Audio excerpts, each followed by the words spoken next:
Shalom, jemaat yang diberkati oleh Tuhan kita Yesus Kristus. Mengucap syukur untuk hari ini kita dapat bertemu kembali melalui live streaming saat ini. Kita mau bersyukur untuk kebaikan Tuhan, untuk karya keselamatan yang Tuhan berikan bagi kehidupan kita. Mari saat ini kita bersama-sama mau tunduk kepala. Kita mau bersyukur untuk kebaikan Tuhan dalam hidup kita. Katakan terima kasih banyak Tuhan.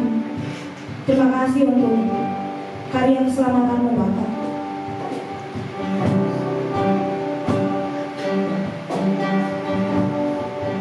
Mari saat ini kita mengangkat pujian di hadapan Tuhan yang berkata, kasih-Mu tiada duanya.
Kami dipulihkan dari dosa-dosa kami, Tuhan.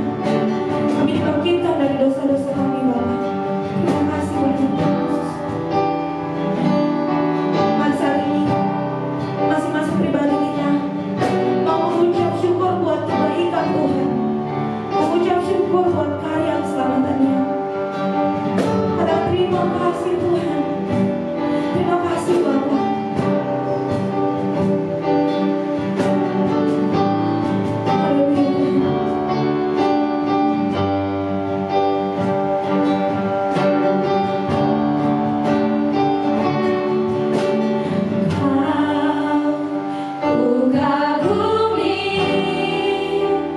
dalam hati, kasih-Mu tiada duanya.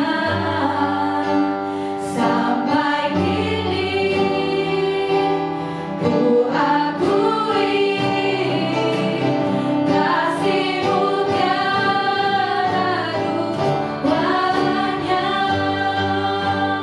Ku kagumi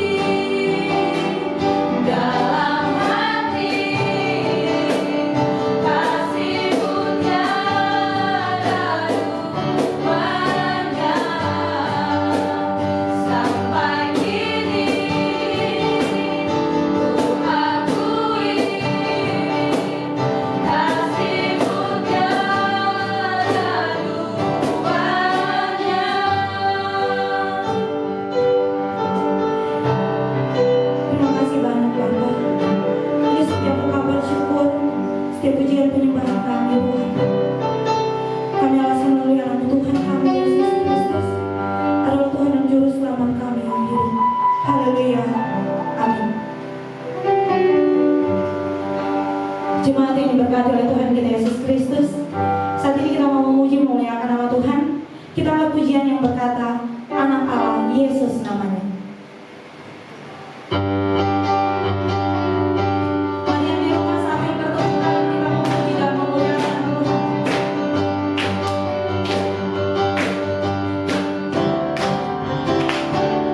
Anak Allah Yesus namanya, menyembuhkan, menyucikan, bahkan mati, tebus dosaku, kubur kasar, membuktikan Dia hidup selamanya. Saya hidup, ada hari esok, sebabnya hidup. Ku tak gentar, tak takut, Dia pegang hari esok. Hidup jadi berarti sebab Dia hidup. Saya hidup, ada hari esok. Amin. Sebab Dia hidup. Ku tak gentar, tak takut, Dia pegang hari esok. Hidup jadi berarti sebab Dia hidup. Beri kemuliaan bagi Tuhan. Jemaat yang diberkati oleh Tuhan kita Yesus Kristus, saat ini kita akan masuk dalam pembacaan serta perenungan firman Tuhan. Sementara kami dalam persiapan, mari bersama-sama kita akan pujian yang berkata, Firman jadi manusia.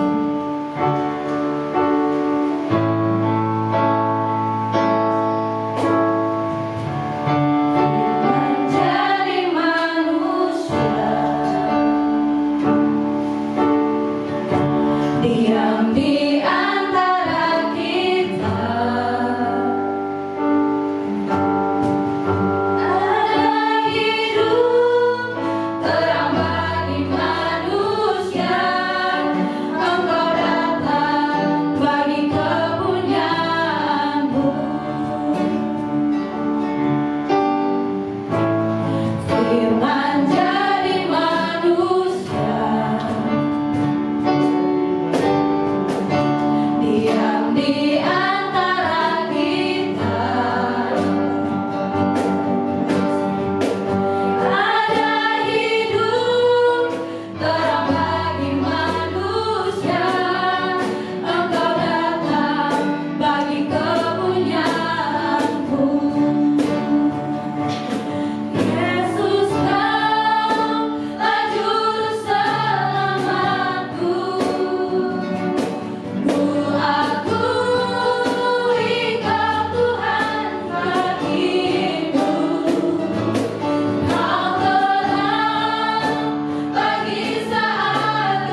Selamat hari Minggu, Bapak Ibu Saudara yang dikasihi oleh Tuhan. Kita berjumpa lagi dengan ibadah online. Kita 3 hari yang lalu sudah melaksanakan ibadah Jumat Agung, yaitu ibadah mengingat akan penderitaan dan kematian Tuhan Yesus Kristus di atas kayu salib di Bukit Golgota. Dan dilanjutkan dengan perjamuan kudus. Hari ini kita akan memperingati hari ketiga, hari kebangkitan Tuhan Yesus Kristus, yang harus kita rayakan dan kita beritakan. Baik, sebelumnya kita akan membaca dan merenungkan firman Tuhan pada pagi hari ini. Kita akan berdoa terlebih dahulu. Mari kita berdoa. Tuhan Yesus, pada pagi hari yang indah ini, kami datang ke hadirat-Mu, menaikkan pujian syukur. Engkau memberi kami kesempatan lagi untuk beribadah, memuji-muji dan mempermuliakan nama-Mu. Walaupun kami masih beribadah di tempat kami masing-masing, mengikuti secara online. Tuhan kiranya menolong agar kami diberi kemampuan oleh Tuhan untuk memahami apa yang akan dipelajari bersama-sama pada pagi hari ini, sehingga kami boleh mengerti dan membawa kami di dalam iman percaya kami untuk lebih bertumbuh di dalam Engkau. Terima kasih Tuhan, memberkati hamba-Mu yang diberi kesempatan untuk menyampaikan kebenaran firman Tuhan ini. Kau tolong melalui kuasa Roh Kudus agar dapat menyampaikan dengan jelas apa yang dikehendaki oleh Tuhan di dalam kehidupan kami semua. Terpuji nama-Mu, dan kami pasrahkan ini semua di dalam nama Tuhan Yesus Kristus, Allah dan Juru Selamat kami berdoa. Amin. Pembacaan firman Tuhan pada pagi hari ini saya ambilkan di dalam kitab 1 Korintus pasal 15 ayat 1 sampai ayat yang ke-11. Tapi saya akan membaca terlebih dahulu ayat 1 sampai ayat yang ke-4. Bunyinya demikian. Dan sekarang saudara-saudara, aku mengingatkan kamu kepada Injil yang aku beritakan kepadamu, dan yang kamu terima dan di dalamnya kamu teguh berdiri. Oleh Injil itu kamu diselamatkan, asal kamu teguh berpegang padanya. Seperti yang telah kuberitakan kepadamu, kecuali kalau kamu telah sia-sia saja menjadi percaya. Sebab yang sangat penting telah kusampaikan kepadamu, yaitu apa yang telah kuterima sendiri, ialah bahwa Kristus telah mati karena dosa-dosa kita sesuai dengan kitab suci, bahwa Ia telah dikuburkan pada hari yang ketiga sesuai dengan kitab suci. Dari firman Tuhan yang kita baca pagi ini menyatakan bahwa Yesus yang mati dikuburkan 3 hari yang lalu, hari ini Dia bangkit mengalahkan maut karena Dia adalah Tuhan. Dari teks firman Tuhan yang kita baca di dalam 1 Korintus pasal 15 ayat 1 sampai 4 tadi mengingatkan kepada kita semua. Yang pertama, kebangkitannya menunjukkan bahwa Yesus adalah Tuhan yang hidup. Ada usaha untuk memutarbalikkan kebenaran tentang kebangkitan Tuhan Yesus Kristus dari zaman Yesus. Kalau saudara baca di dalam kitab Matius pasal 28 ayat 11 sampai 15 tentang dusta mahkamah agama, sampai zaman modern saat ini masih ada upaya untuk mengkaburkan kebenaran. Dunia postmodern juga sedang mulai menggoyahkan kekristenan dengan menyodorkan beribu fakta tentang Kristus yang tidak bangkit. Sejak diterbitkannya buku The Da Vinci Code sampai buku-buku seperti Injil Thomas, The Lost Tomb of Jesus, Kristus dihujat dan dinyatakan tidak bangkit dengan argumen ditemukannya mayat yang diduga berasal dari keluarga Yesus. Usaha untuk mengkaburkan bahwa Kristus Yesus tidak bangkit itu bahwa Kristus tidak bangkit itu terus-menerus mereka lakukan. Dan upaya itu tidak benar. Karena tidak cukup bukti. Karena kebenaran tetap kebenaran. Dari teks firman Tuhan yang kita baca di dalam 1 Korintus ini menunjukkan bahwa Yesus menampakkan diri kepada banyak orang. Di dalam ayat 5 sampai ayat yang ke-8, Yesus menampakkan diri kepada Kefas. Yesus menampakkan diri kepada ke-12 murid, kepada lebih dari 500 orang, kepada Yakobus, kepada semua rasul, kepada Paulus. Dan kitab-kitab lain juga menjelaskan. Di dalam Matius 28 ayat 5 sampai 7, ketika Maria Magdalena dan Maria yang lain menjenguk kubur Tuhan Yesus, perkataan Tuhan Yesus bangkit diucapkan oleh seorang malaikat. Kristus yang bangkit juga menampakkan diri kepada beberapa orang, yaitu Maria Magdalena, kepada para murid-muridnya, kepada Thomas, terdapat di dalam Yohanes pasal 20 ayat 24 sampai 29, dan para murid-muridnya di pantai Danau Tiberias. Itu di dalam Yohanes 21 ayat 1 sampai 14. Penampakan dirinya kepada banyak orang ini jelas membuktikan bahwa para murid tidak sedang berhalusinasi. Tidak benar jika ada anggapan bahwa kebangkitan Kristus adalah suatu rekaan para murid Kristus, dan itu tidak pernah terjadi. Dari sini kita belajar bahwa Kristus benar-benar bangkit, dan kebangkitannya bukan hanya sekedar peristiwa historis, tetapi peristiwa yang begitu signifikan, yaitu memberikan pengharapan. Kebenaran ini tidak bisa ditutupi, terlebih bagi kita yang percaya bahwa Dia hidup, maka ada pengharapan. Dia hidup, maka ada jaminan. Dia hidup, maka ada kepastian orang percaya ketika mati, ada kebangkitan dan kehidupan lagi bersama-sama dengan Dia. Hal ini membuat kita tidak gentar, membuat kita juga tidak takut, membuat kita juga tidak khawatir, gelisah dalam menjalani kehidupan ini. Karena Yesus yang hidup selalu memberikan jalan bagi kita yang percaya kepadanya. Yang kedua, kebangkitannya menunjukkan bahwa ada kuasa di dalam pribadi Yesus Kristus. Kuasa yang mengubah Saulus, penganiaya jemaat Allah, menjadi nama Paulus sebagai rasul. Itu terdapat di dalam ayat yang ke-9 dan ayat yang ke-10.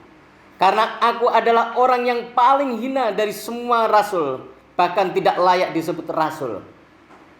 Sebab aku telah menganiaya jemaat Allah, tetapi karena kasih karunia Allah, aku adalah sebagaimana aku ada sekarang. Dan kasih karunia yang dianugerahkan kepadaku tidak sia-sia. Artinya kuasanya tetap sama. Sesudah Dia mati di atas kayu salib, dikuburkan selama 3 hari, lalu bangkit dan hidup. Sekarang sampai selama-lamanya kuasanya tetap sama. Kalau dulu Yesus dapat mengubah Saulus menjadi Paulus, dulu Yesus bisa menyembuhkan orang sakit, yang buta melihat, yang lumpuh berjalan, yang bisu bisa berkata-kata, yang mati bisa bangkit, dan masih banyak lagi mujizat yang dilakukan oleh pribadi Yesus Kristus. Sekarang pun, setelah Dia bangkit dan hidup, kuasanya tetap sama, sanggup melakukan apa saja yang ada dalam kehidupan ini. Bukan saja penyembuhan secara jasmani, tetapi juga secara rohani. Mungkin juga akan menyembuhkan berbagai pergumulan-pergumulan yang sedang Bapak Ibu Saudara hadapi, termasuk ekonomi, keluarga, juga pelayanan. Dia sanggup oleh karena Dia adalah pribadi yang hidup, pribadi yang berkuasa. Dia adalah Tuhan kita Yesus Kristus. Itu semua oleh karena kuasa dan kasih karunia-Nya Dulu kita tidak mengenal Tuhan, karena kuasa dan kasih karunia-Nya kita bisa mengenal Tuhan kita Yesus Kristus. Kalau dulu kita dikuasai oleh keinginan daging seperti percabulan, kecemaran, hawa nafsu, penyembahan berhala, sihir, perseteruan, perselisihan, iri hati, amarah, kepentingan diri sendiri, percederaan, roh pemecah, kedengkian, kemabukan, pesta pora dan sebagainya. Oleh kuasanya, oleh kasih karunia-Nya, sekarang kita bisa memiliki kasih, kita bisa memiliki sukacita, damai sejahtera, kesabaran, kemurahan, kebaikan, kesetiaan, kelemah lembutan, penguasaan diri. Ada perubahan yang terjadi di dalam kehidupan ini. Perubahan ini butuh percaya. Perubahan ini butuh sungguh-sungguh mengandalkan pribadi yang kuasa itu, yaitu pribadi Tuhan Yesus Kristus.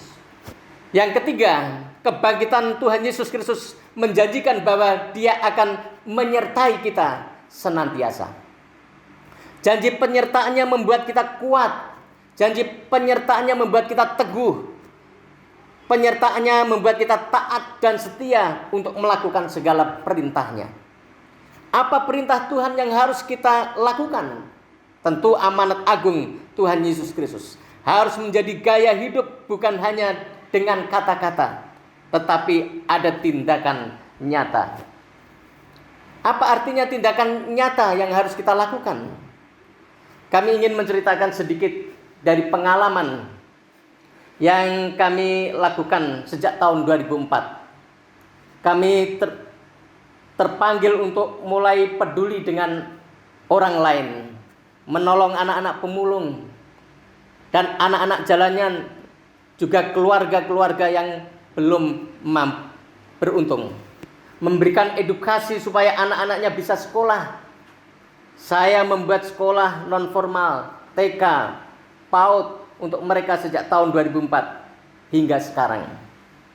Yang selesai dari TK dan PAUD lebih dari 1.000 anak, karena murid rata-rata setiap tahun lebih dari 100 anak.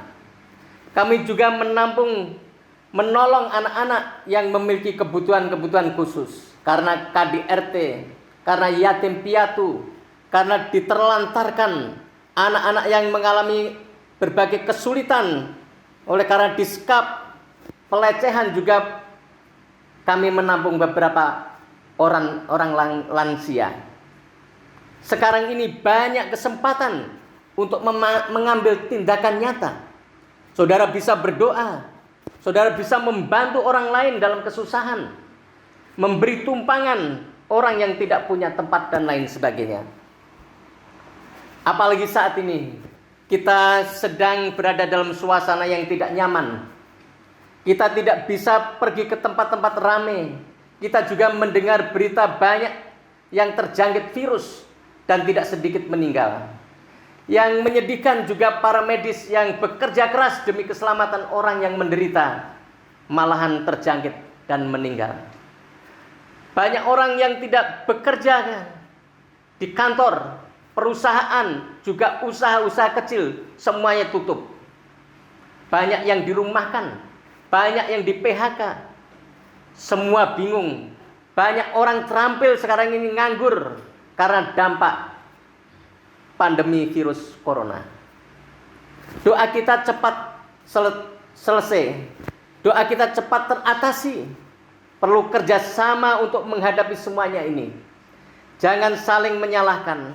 Saya sedih melihat media, banyak tokoh-tokoh yang harapan kami jadi panutan. Yang baik justru saling bertengkar, saling menyalahkan.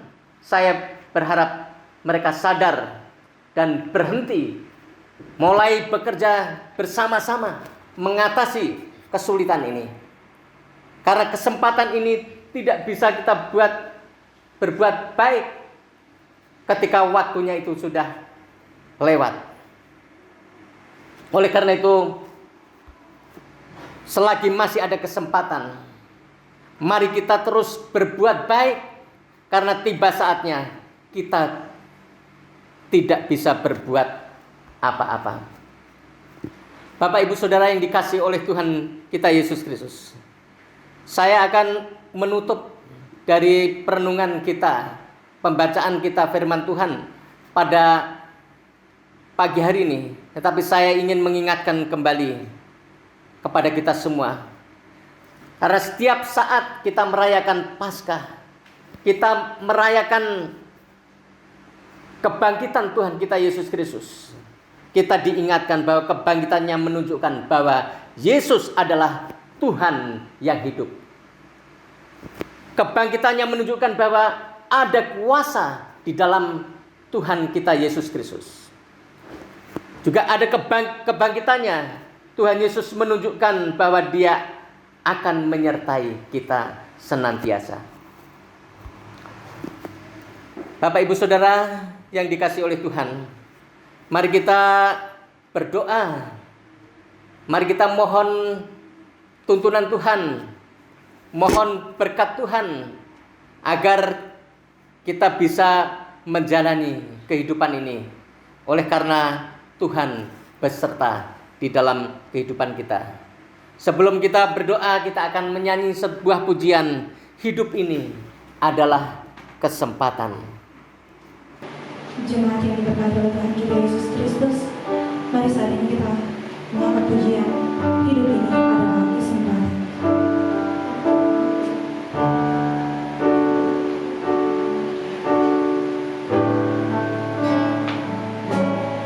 Hidup ini adalah kesempatan. Hidup ini untuk melayani Tuhan. Jangan sia-siakan waktu yang Tuhan beri. Hidup ini harus jadi berkat. Oh Tuhan, pakailah hidupku selagi aku masih kuat. Bila saatnya nanti ku tak berdaya lagi, hidup ini sudah jadi berkat.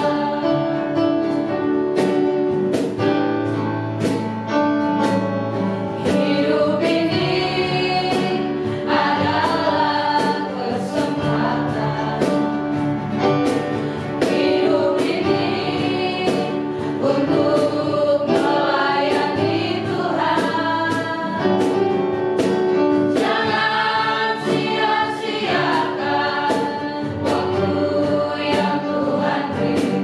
Hidup ini harus jadi berkat.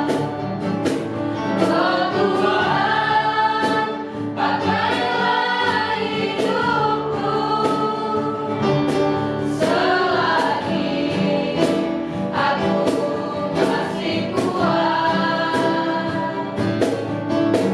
Bila saatnya nanti ku tak berdaya lagi, hidup ini sudah jadi berkat.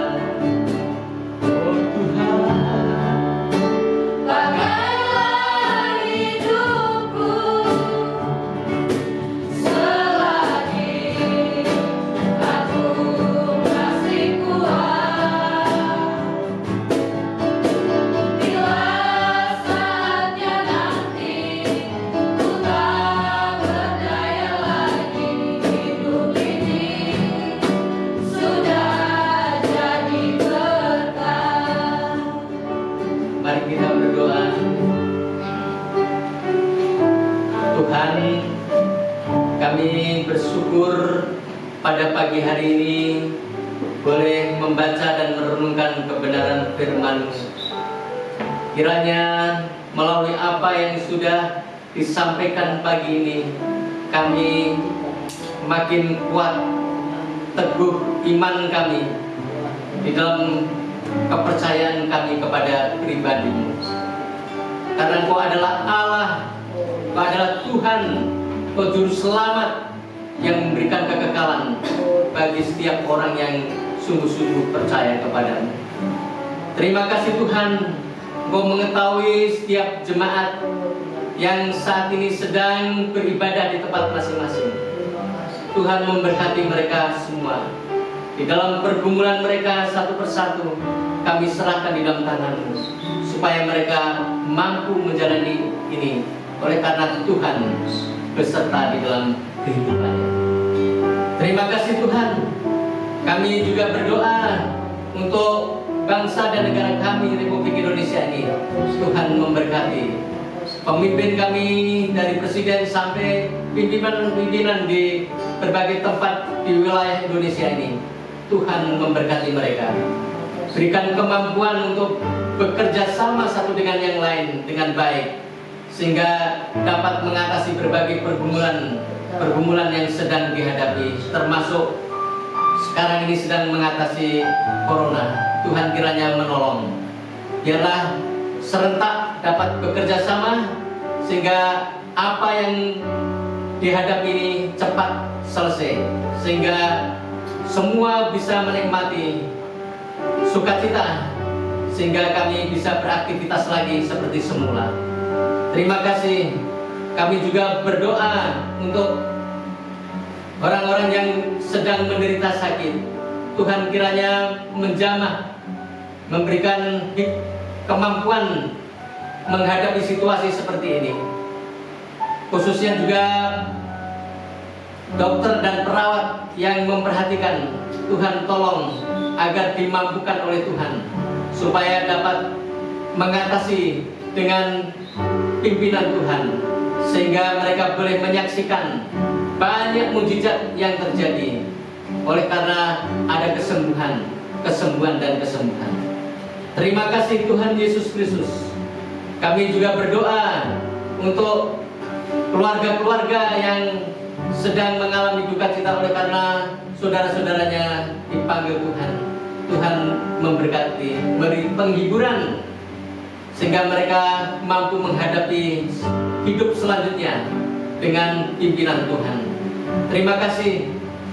Kami meyakini bahwa peristiwa-peristiwa yang terjadi ini akan segera berlalu, dan kami akan bangkit. Ekonomi juga Indonesia akan bangkit, keamanannya juga akan baik, sehingga di mana-mana ada kesukaan oleh karena Tuhan memberkatinya. Terima kasih ya Tuhan untuk apa yang sekarang ini terjadi. Engkau punya maksud supaya setiap orang boleh berpaut kepada Tuhan. Apa yang terjadi ini membuat kami makin bergantung kepadamu, percaya kepada Tuhan, karena segala sesuatu adalah otoritas dari Tuhan. Terima kasih, kami memuji dan mempermuliakan nama-Mu Tuhan, oleh karena sesuatu yang Tuhan sudah lakukan di dalam kehidupan ini, dan semuanya indah pada waktunya.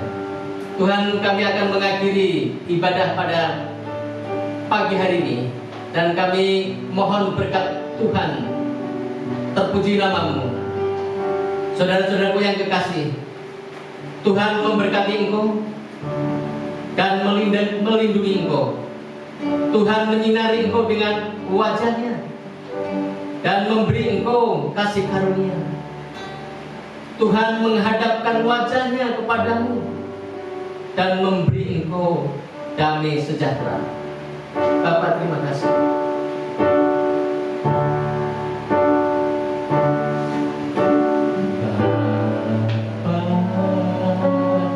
Terima kasih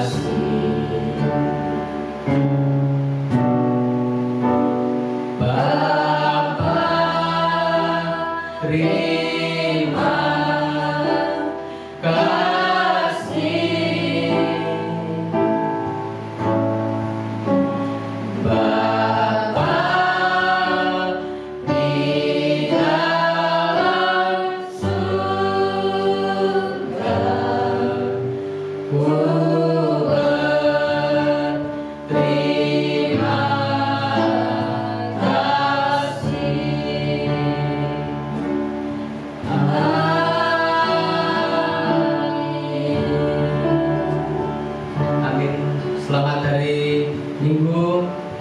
kami mengucapkan selamat Paskah bagi Bapak Ibu Saudara. Kami berharap semuanya sehat dan diberkati Tuhan. Shalom. Saudaraku yang terkasih dalam Tuhan kita Yesus Kristus, demikianlah ibadah kita pada saat ini telah selesai. Dan saya mengatasnamakan tim pelayan yang bertugas hari ini mengucapkan banyak terima kasih kepada jemaat yang sudah bergabung dalam live streaming hari ini. Dan saat ini saya akan menyampaikan informasi ibadah pada minggu depan. Ibadah minggu depan 19 April 2020 akan dilaksanakan 2 kali, yaitu pada pagi hari dan sore hari. Saya harap semua jemaat dapat bergabung kembali di channel YouTube kami di LPPS Samaritania. Saya juga mengingatkan, jangan lupa untuk di-like, komen, dan subscribe channel kami. Juga ditekan notifikasi loncengnya agar supaya jemaat dapat terus mendapatkan informasi dari channel YouTube LPPS Samaritania. Demikian informasi dari saya, kiranya Tuhan Yesus memberkati. Shalom.